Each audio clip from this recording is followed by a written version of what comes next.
In the past, I have made sandwich bread, sourdough bread, but I've never shown you how I make freshly milled sandwich bread. So I thought I'd go through that today. I'm going to go through my ingredients and options in a moment, but the first thing I'm going to do is grind my berries. When I make a sandwich bread, I like a combination of half red wheat and half hard white wheat. And there's so many videos out there, so I won't bore you with all of it, but basically your hard wheats, whether it's hard red or hard white, are for yeasted breads, and the soft wheats are for non-yeasted breads like muffins, cookies, cake. And I like the combination of both hard and red wheat. I get a lot of the flavor from the red wheat, and so if I have to use a little extra, I will choose the red wheat. Also, when I'm grinding my flour, I use a cellophane. It doesn't get a lot of flour out, but I notice that by using this, I hardly get any flour outside just from the powdery dust that does come up. So the first thing I'm going to do is I'm going to shut the video off because it's loud. I'm going to grind up my flour. I'm doing a double batch, so I'm going to want about 9 cups. So this container here is an 8 cup, but I'm going to heap it, and I'll get to that, and then we'll talk about my other ingredients in the fresh milled sandwich. One other note, I do use headphones when I'm grinding wheat. I have some really good headphones for when I'm using the log splitter, but I don't allow that in the house. So I use these just to cover my ears because I want to protect my ears from the noise. My blender is also loud, but I'm typically in the other room while that's going. But if need to, just grab any headphones or ear protection you have if you want to protect your ears if the noise bothers you. Some, it may not bother. I've finished milling my flour, and you can see the amount of flour dust I have. It's really just right here. I don't have any anywhere else. And I like my flour a little, I wouldn't say coarse, but it's not as fine as your cake mill flour. And you can see the brand in here. This here's the red on top, which is going to be a little more darker in color. But this here for us just makes a perfect consistency for the texture of the bread that we like. And so I've got this half with hard white wheat and half with hard red wheat. And I'll leave this out because I think I might need maybe a half cup more, but we'll start there. A little chat about some of my ingredients. This is a recipe that I had designed that I had used for 30 years. And basically it was equal amount of fat to equal amount of sweetener, whether you used an oil, a butter, for your fat, a baking grease. You could use molasses if you're going to make an oatmeal bread, a honey, which is what we preferred because we're beekeepers. You could use maple sugar and white sugar. So this is the newest recipe, which I got from the Bread Sue Becker Home Ground Flour book. Let's get this adjusted here. And I have tweaked this so many times. I use kefir in place of the water. I have used just plain milk. I've used both butter and olive oil, a combination. I've used honey only. I've used salt. I've added egg, lecithin, which I've liked, fresh milled flour, and instead of quick rising yeast, I use an active yeast. And this is a recipe that I found worked best for me, so that's what I go with. Honey, because we are beekeepers. I use 1/3 cup butter, and I use 1/3 cup of olive oil. I've gone with Olivel's sweet cream butter because it seems to be not as strong as just a pure olive oil because we have very good olive oil, and I like the combination. It seems to work well. I do have a mineral salt that I like. I use kefir in place of water, and kefir is really just a basic fermented. I've had my own kefir seeds going for a very long time, and they kind of look just like cauliflower. And I start out with a tablespoon. You can see how much it's doubled. And I'll take this out each week. I'll pour organic whole milk over it. I'll let it sit 18 to 24 hours. And I'll use this in smoothies. And my new favorite way is in bread. I use a sunflower lecithin, which is new to me, but I tried it. I have my fresh milled flour, which we just finished milling. Instant yeast, I use an active yeast that I always use with bread making. The one day I was making this, it took me 5 tries to get where I liked it. And the 4th try, I swapped out 4 things. So I don't know which one of the things or if it was a combination, but I liked it. And that was the addition of the lecithin, the addition of the kefir, and going back to an active blend flour and mixing the combination of butter and olive oil. So we'll get to the amount and the ingredients that I use. And again, I'm doubling this batch of bread. As I'm preparing this, I did pour in my 2 cups of kefir, and to this I'm going to add 1 cup of hot water. Almost. I'll make this up to a 3-cup total. And I'm going to warm it in the microwave just a little bit because I want it a little more warm than cold. I also, as grabbing my eggs, sent 1 egg flying and had quite the mess to clean up, which I am a major klutz in the kitchen. My milk is lukewarm. And again, I'm doubling this. It would otherwise be 1.5 cups, but because I'm doubling it, I'm using 3 cups. And I used half milk and half hot water. I'm going to add my fat.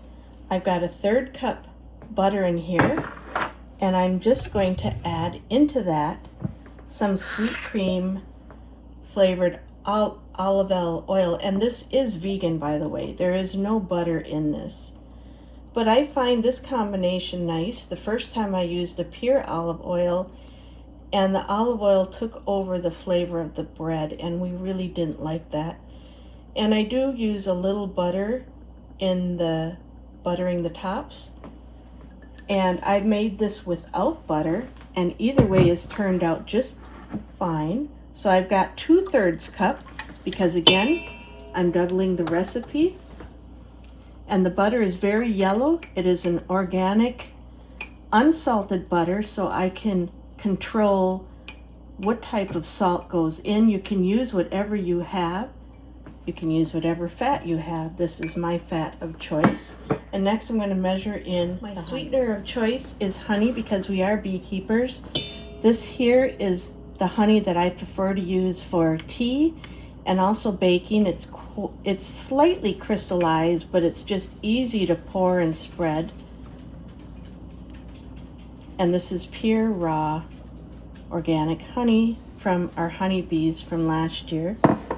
And most recipes that I've used call for equal amount of fat to equal amount of sugar. So this is my sugar of choice. The next thing I'm going to add is salt.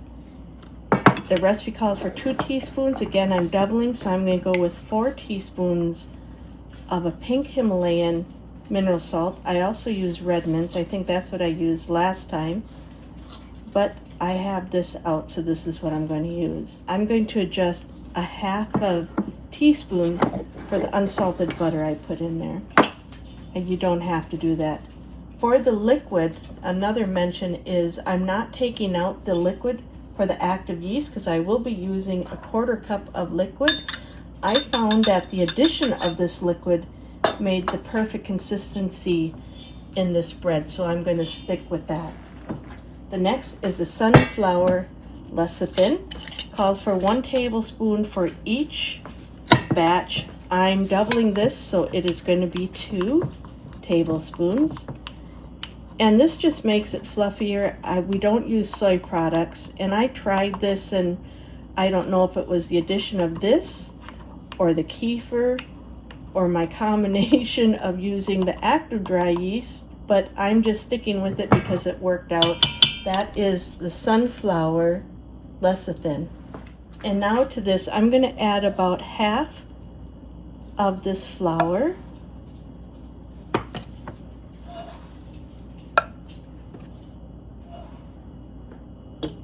I mostly got the red hard wheat in there. I'm going to try to mix this up and get down there to some of the white hard wheat. Not that it really matters.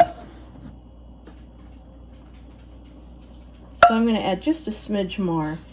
And now what I'm going to do is I'm just going to let this knead while I prepare the yeast. In preparing the yeast, it calls for a 1/4 cup, but I used a 1/4 cup and half a 1/4 cup.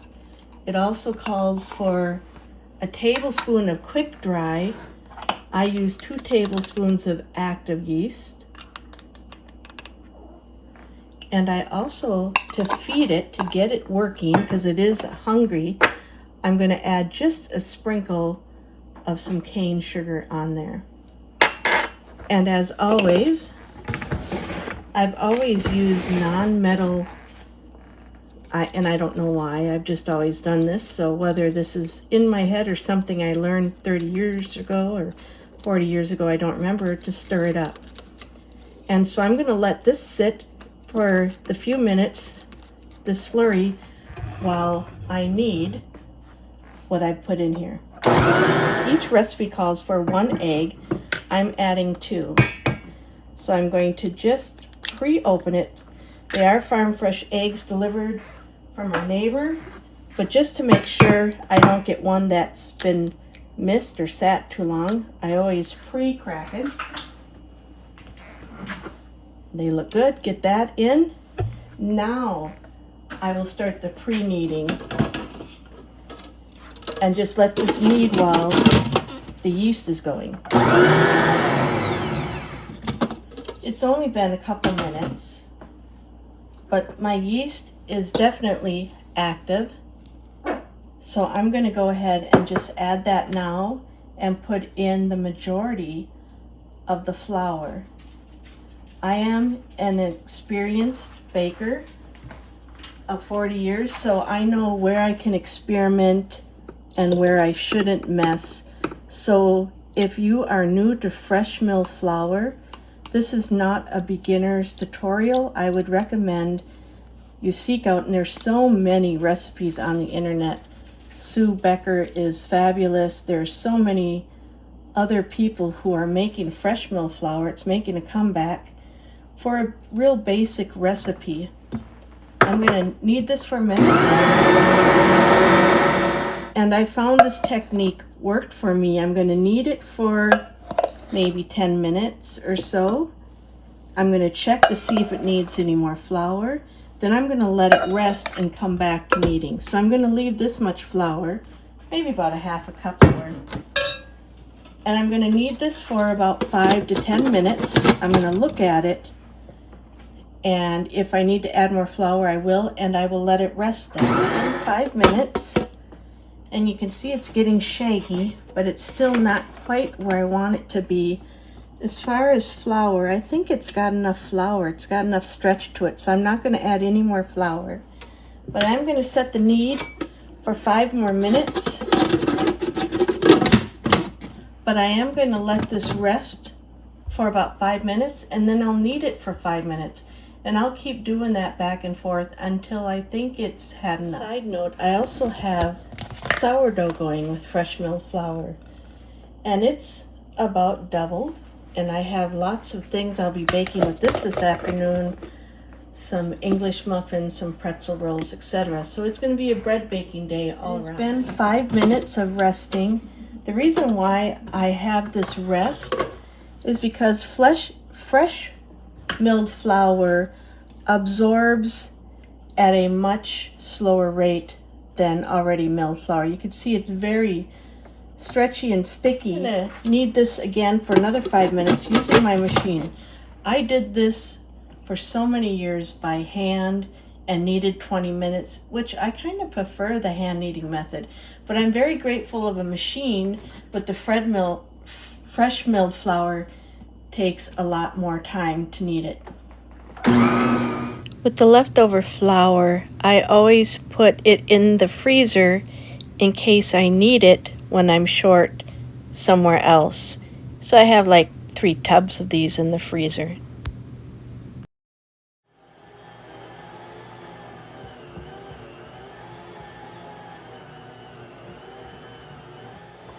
You can see it stretching, but it's still got a stick and it's still ripping when I pull on it. But it's getting better. It's getting much better.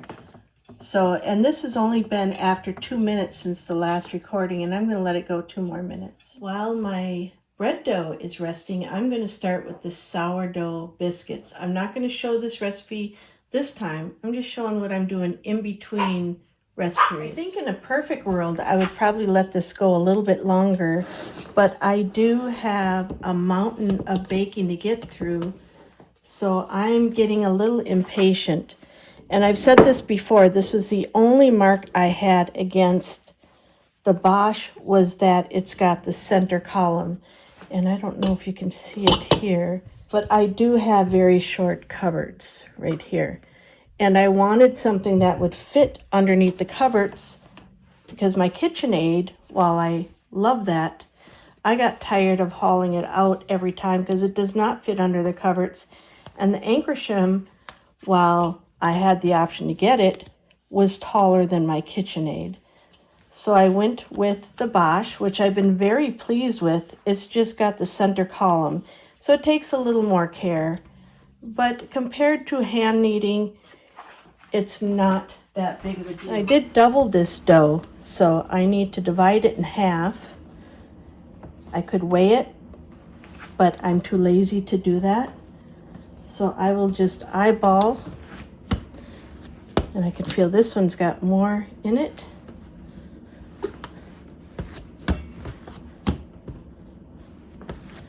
And then I will put each ball of dough in a buttered bowl. These are the same bowls that I used when I made sandwich bread before fresh grained bread. I am going to butter the top. I might have to warm my butter here. It's gotten solidified on me. And take a mental note of where the bread is. Cover it and let it rise.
Just going to rest this now for a few minutes before I add the salt. I may have added too much flour, and so I will just use very wet hands with handling it from here on. This is my first attempt doing English muffins directly from fresh kneaded flour. So we'll see. This seems like a lot of salt, but it's really not.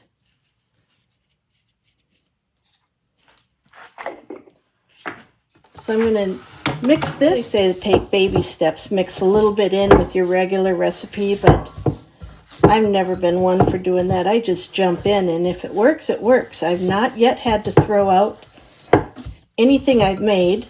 I've improved upon everything I've made. But this here feels much coarse than what I'm used to, and it could be because I didn't let the water absorb enough. But I'm going to let this rest an hour, come back, knead it, and then let it rest for another 8 hours for the sourdough English muffins. I'll also note, in the time I let the sourdough rest for the 10 minutes, I already washed and cleaned up my Bosch mixer.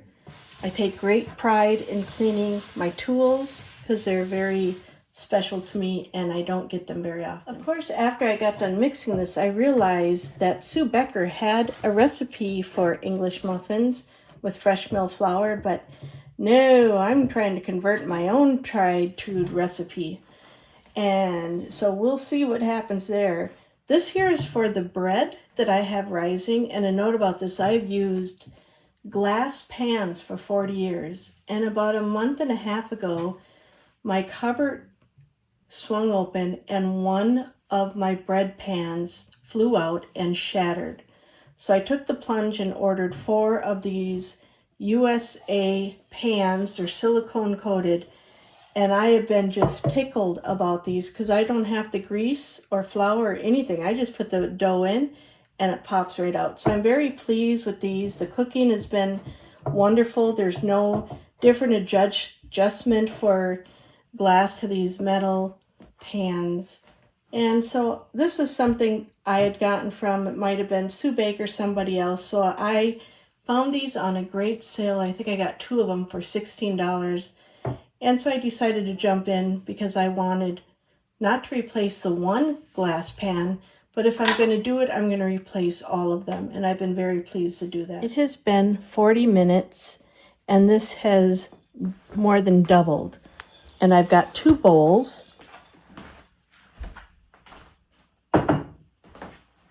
And each bowl I'm going to cut in half and make into a loaf. This one's smaller, I can tell. Now, I've seen people do this many different ways. Roll it, I've seen them stretch it, I've seen them knead it. I've done it this way with regular bread flour my whole life, and so I'm still going to do it that way. I stretch it a little bit to give it a chance to relax.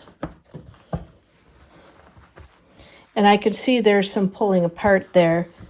So I might have been impatient with my rise, which maybe I'll redo this video and do it properly because I am breaking every rule trying to get all my other jobs done. So I just roll this up the way I did my unmilled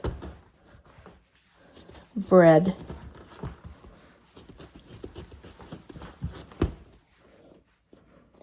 And I have lamés, and I do lamé mine, and in the old days they laméed it so that they could mark their breads taking it to the town baker. And there's different reasons why you would to allow it to rise and not crack on the side. And I've done it, and I've also put it in here and done it, and I'm afraid I'll nick this, so I'm actually going to do this. This lamé was a gift from a dear friend, and so I'm new with this lamé, and I'm just doing my traditional 3 cuts that I've always done. And so I have 1 loaf ready. Bowl number 2, same thing. You can see it's risen. It's got some spring to it. One thing I forgot to show was I also butter the tops of these to keep it soft. I suppose it adds flavor, but I've always just done it to keep it from sticking to the towel or saran wrap or whatever your chosen method of cover is.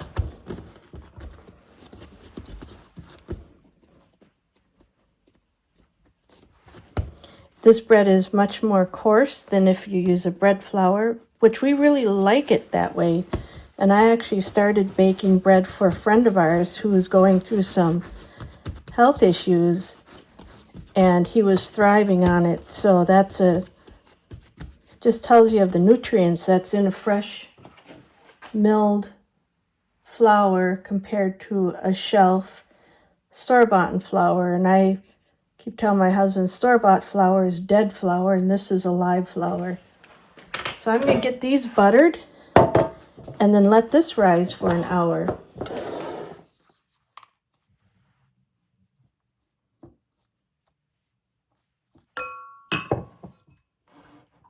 I don't know what I was doing by starting this on camera when I get to master it.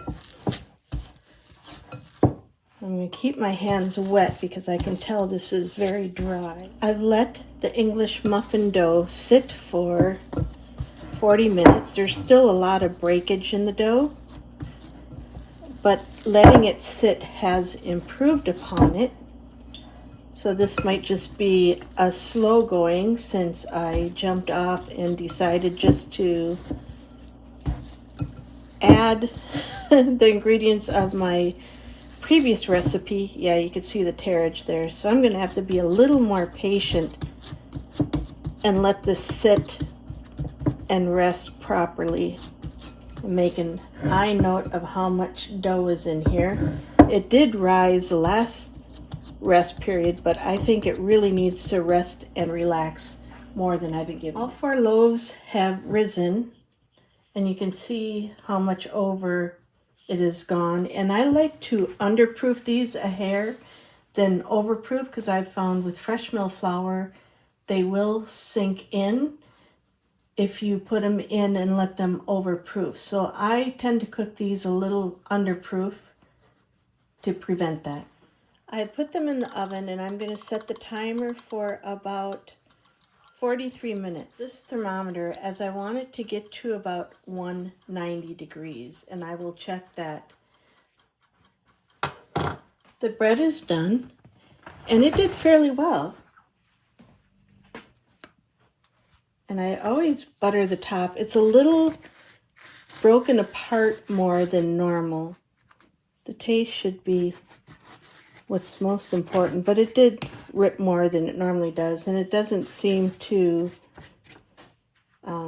it's quite common that if I don't film, I get perfect looking loaves, and then when I do film, I do everything wrong.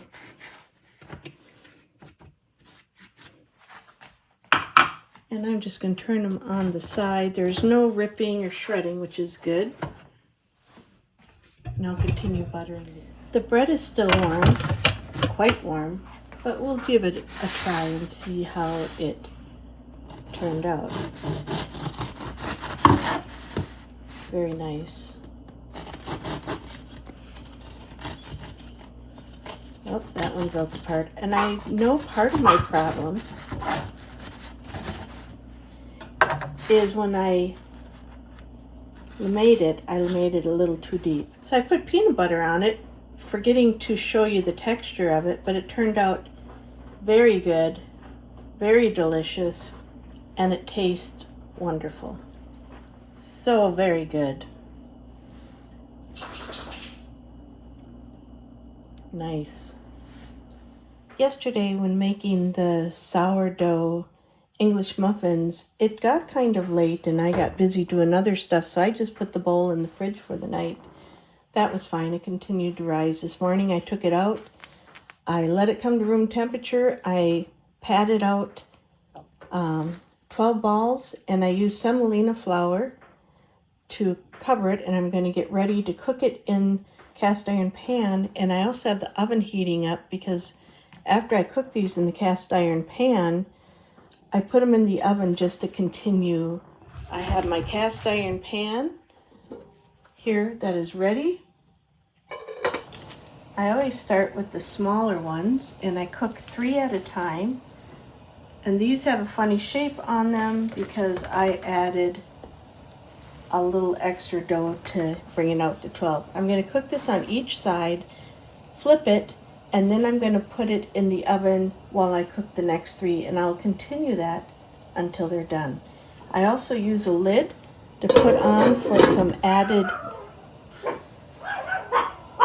Of course, the mailman pulled in just as I was doing this, so these might have gotten a bit overcooked. No, they didn't.